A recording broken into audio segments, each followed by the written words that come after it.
Hello from Komotion, and welcome to our daily randoms. Today I will be demonstrating how to animate a puppet foot.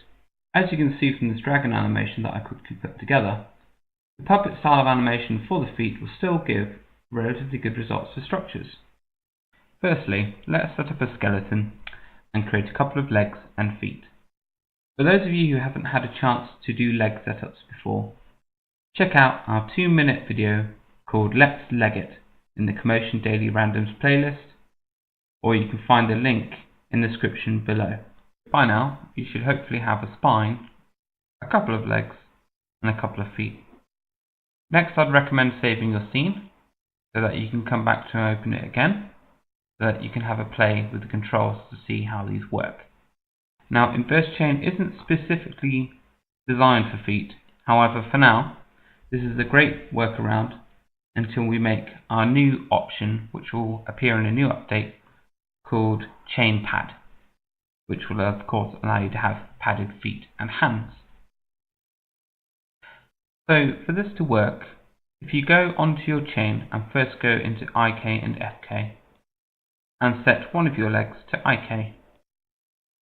Usually when animating, a lot of people just use IK legs, so you'll most likely have this set already.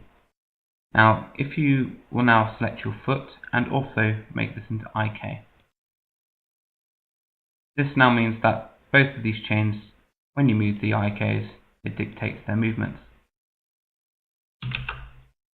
Based off this, now if I use inverse chain and say grab the toe,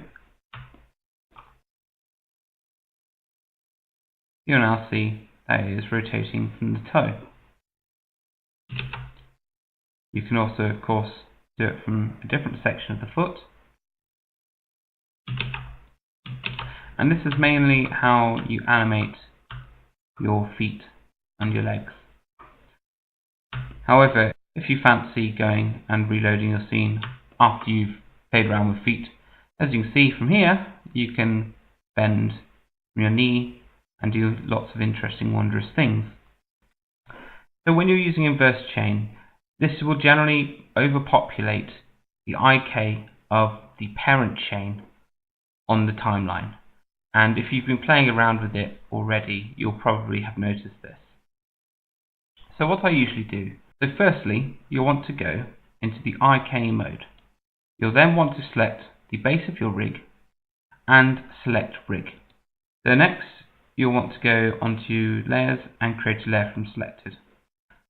So to demonstrate the key population, which is by the way bad, but it's our current solution until we put in the chain pad feature, I click on the animation layer and I'm first going to just pop a key on this actually, just so that I can start the auto key off. Now I'll go into inverse chain.